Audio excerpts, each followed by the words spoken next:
Hello mga katubero, magandang hapon. Ngayon po ay gagawa po tayo ng homemade foliar fertilizer gamit ang ating mga prutas, mansanas, o alin mga sweet fruits po, pwede po. Tapos po, saging. Yan, tignan natin kung baka sosobra itong saging natin. Plus, brown sugar or molasses po. Molasses po maganda, pero dahil wala tayong molasses, ito po ang gagamitin po natin, ang ating brown sugar. Yan. Ang saging po ay maganda pong source po ng potassium, mga kaibigan. Ang gawin natin ganito lang po. I-slice lang po natin ng maliliit ang ating saging. Yan.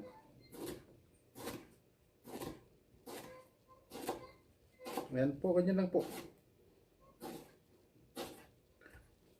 Homemade Foliar Fertilizer. Ayan. Pwede po itong gamitin po yung mga alinmang matatamis na prutas. Pero ang meron kasi ako dito ay saging po at saka apple. Yung apple ko po na ito ay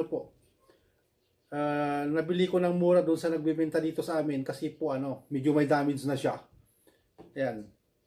Kaya nabili ko po ng mura. Itong saging na ito mga katubero po ay galing po ng Pilipinas. Galing po dyan sa atin. Ayan. Ganyan lang po. Ayan siya mga katubero.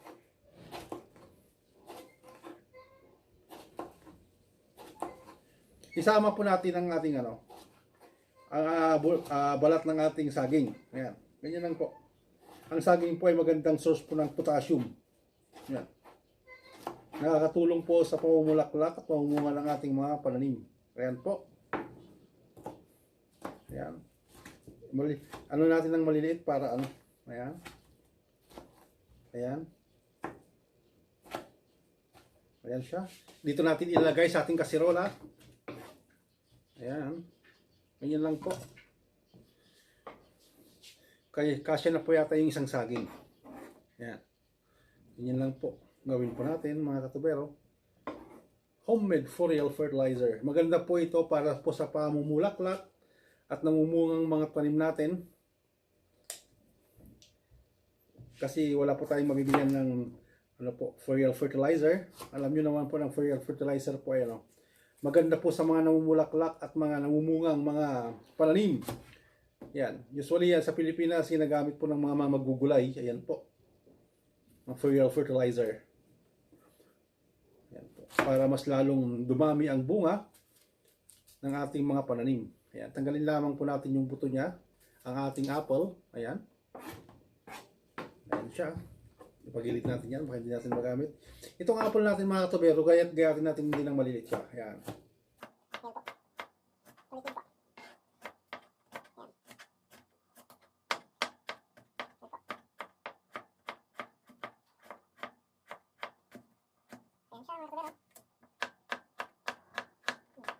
Slice lang para lang maliliit para mabilis pong ma-ferment. Yan. Kasi po i-ferment po natin ito mga katubero para yung magiging sabaw niya, yun po yung ating gagamitin na pang-spray sa ating mga pananim. Ang ratio po mga katubero, 2 tablespoon ng yung katas ng ating gagawin na Foliar Fertilizer. Ilalagay po ihalo po natin sa ating 1 litrong tubig. Ayun po, ang ratio niya. 2 tablespoon sa 1 litrong tubig. Ayun po ang spray natin sa ating mga pananim. Yan po. Yan siya.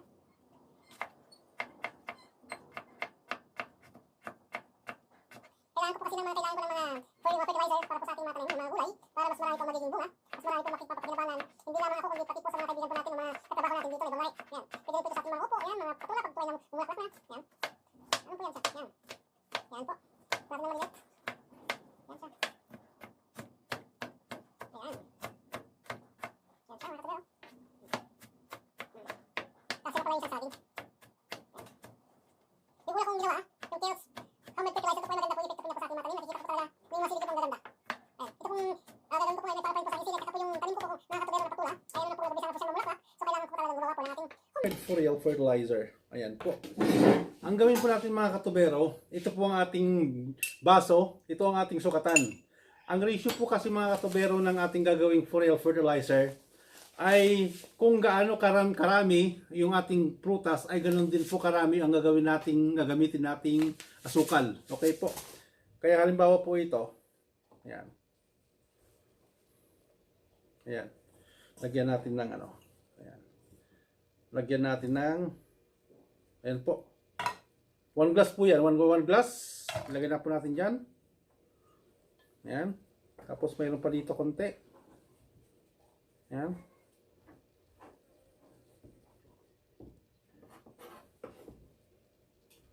Ayan po mga katubero, plus itong saging, syempre. Ayan, 2 glass. Ayan. Ayan. 2 glass po. Ayan. Ngayon po, eksakto po pala mga katubero, ang gawin po natin, ang brown sugar natin. Ayan. Ayan po mga katubero.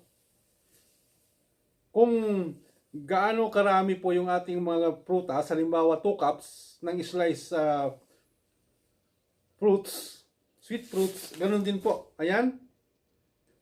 Isang tasa din. Ayan. Tapos lagyan pa natin kasi dalawa po yung ating nilagay na prutas. Ayan. Ayan siya mga katubero. Ratio niya po is 1:1 po. 1:1 po ang ratio niya. Ayan. Ngayon po, ang gawin po natin, halu-haluin po natin mga katubero. Yan o. Yan.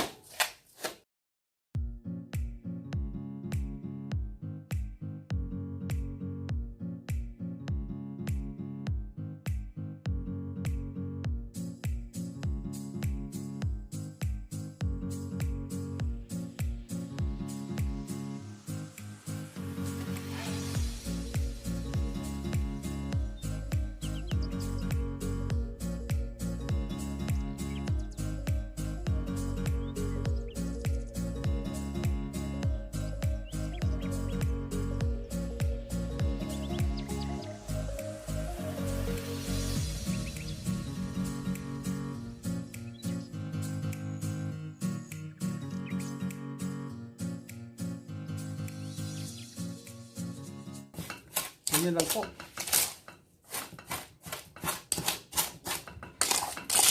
Ang ratio nito po mga katubero is 1:1. Kung halimbawa, 1 o 2 glass ng prutas, ganun din po ang sukat ng ating gagamitin na asukal or molasses po. Yung molasses po, pwede pong durug-durugin din po. I-chop-chop. Yan. Ayan po. Ayan siya mga katubero. Ang ating mixture. Ayan. So kailangan pa rin natin siyang haluin maayos. Ayan. Ayan.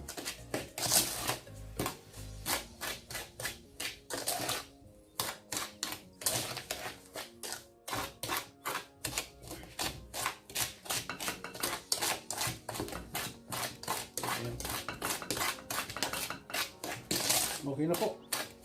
Ngayon po mga katubero, ilagay po natin dito sa ating garapon. Ito po ang ating garapon na gagamitin. Nalinisan ko na po siya. Gagawin lang po natin, ilagay po natin dito. Yan.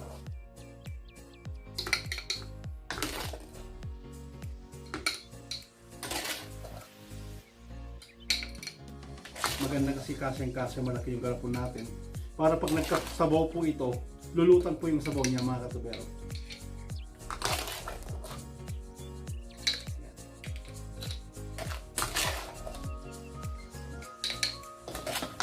Kasi po ipiperment po natin ito mga katubero. Ipiperment po natin ang ating Homemade Foliar Fertilizer gamit ang ating mga prutas at ang ating brown sugar. Yan lang po. Yan, maganda. Kasi may space po siya pag halimbawa yan ay nagkatubig po. Nagkasabaw, yun po kukunin natin.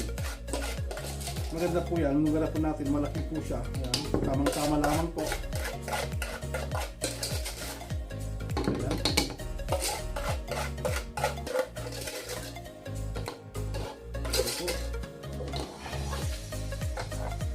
Ayan siya mga katubero.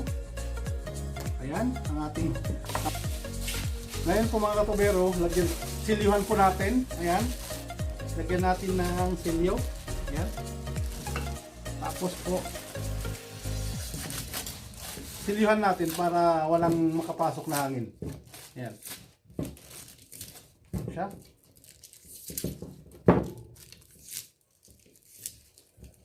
Ayan po.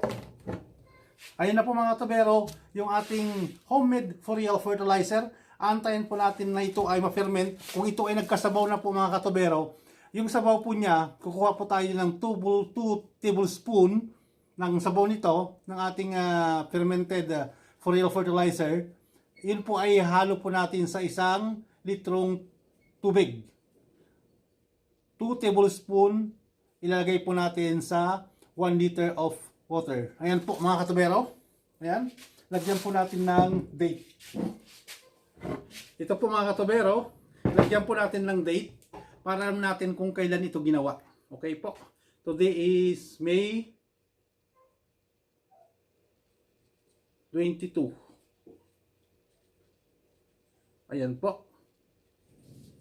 Ayan po, May 22 po ngayon. Ginawa po natin ang ating homemade foliar fertilizer. Ayan po, ipapakita ko po sa inyo pag ito ay na-ferment na, nagkaroon na po ng sabaw at kung paano po proseso ang gagawin po nating pag-apply sa ating ginawang homemade foliar fertilizer mga katubero. Okay po? Ayan, hanggang yan lang muna.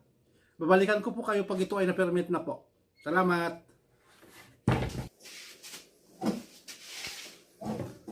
Hello po mga katubero. Ngayon po ay pang-6 na araw ang ating ginawang homemade foliar fertilizer. Ayan po siya mga katubero. Ginawa po natin itong mixture last May 22, 2021. Ayan, ngayon po ang pang-6 na araw niya. Ayan po. Ito po ay in-slice ko po na saging at saka po apple plus po yung brown sugar. Ayan po, nagsimula na po siyang ma-ferment. As you can see po, nakikita nyo na po yung kanyang sabaw-sabaw po dito po sa bandang ibaba. Ayan, mga katubero. Ang gawin po natin, kukunin po natin yan. Kukunin po natin yung kanyang sabaw. Para po ihalo natin dito, ito ay 1 litro ng tubig. Naglagay na po tayo dito ng 1 litrong tubig sa ating pitchal mga katubero. Ayan. Ayan. Yung sa 1 litrong tubig po, ang ihalo po dyan mga katubero ay 2 tablespoon po, 2 tablespoon of homemade foliar fertilizer. Ihalo natin dito mga katubero. Meron na po ako dito mga katubero na ilagay na 1 tablespoon. Hindi ko na-videohan kanina, pasensya na. Excited. Ayan. Kulang pa po tayo ng 1 tablespoon. Ayan mga katubero, kukuha pa tayo.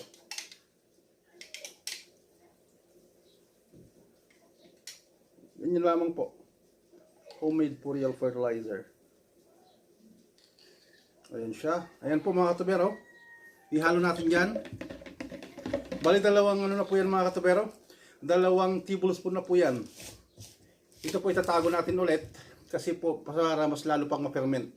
Ayan po, ihalo natin ito ng maigi mga katubero. Ayan.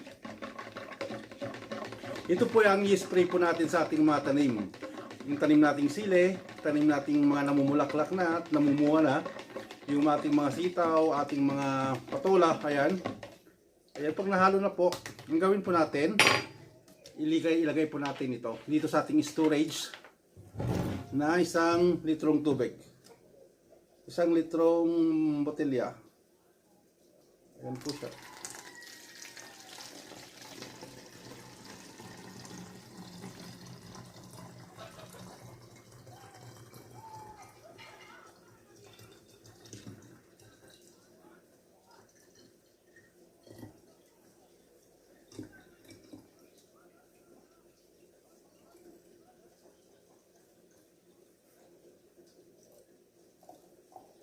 Ayan po mga katubero.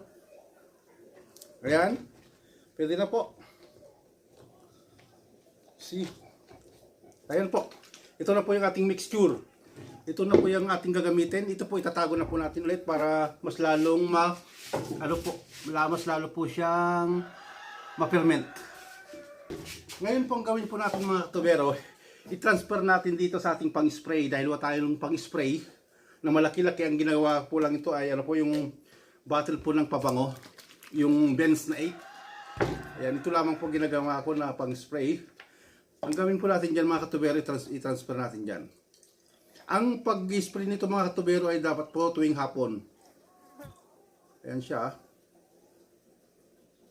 Ayan. Wait lang po. Ayan. Puno na siya. Ngayon po ito na po ang spray natin sa ating mga tanim, mga katubero. Ready na po para for apply. Pakita ko po sa inyo mga katubero kung paano mag-apply ng ating Homemade Foliar Fertilizer.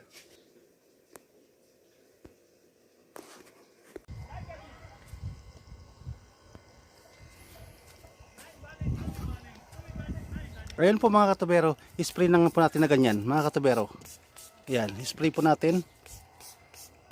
Yan po yung ating minuto sa ating cellphone ay konti na lang. Ayan, dahil sa dami nating video na hindi pa natin nai-edit. Ayan, ganyan lamang po. Ipapakita ko lamang po kung paano mag-spray o paano i-apply ang ating Homemade Foliar Fertilizer. Ayan, ayan po, ayan siya. Ganyan lang. Para mas lalong dumami po yung ating dumami po yung bulaklak ng ating tanim. Ayan. Ayan po. Ganyan lang po pag-spray. Spray lang po siya. At dapat pang pag-spray po ng mga katubero, po. Hapon po siya. Ayan. Tignan nyo po magiging epekto nito pag po. After mga ilang araw po. Malaking bagay po ito. Foliar fertilizer po, homemade foliar fertilizer.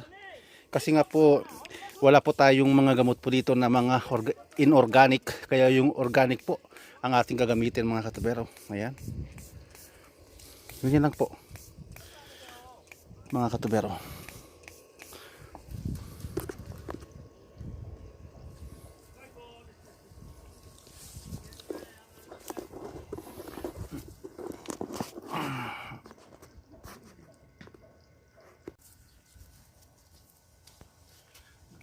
Ganyan lang po mga katuberong pag-spray. Yan. Yan. Ganyan lang po. Anytime po ay mapuputol na po yung ating videos. Ayan po. Sa mga hindi pa po nakapag-subscribe kay Mamang Tubero Channel, subscribe na po. Para naman po pag may mga bago tayong i-upload ng mga video kagaya nito, ang ating mga homemade fertilizer, ay makikita nyo at mapapanood nyo po for additional info.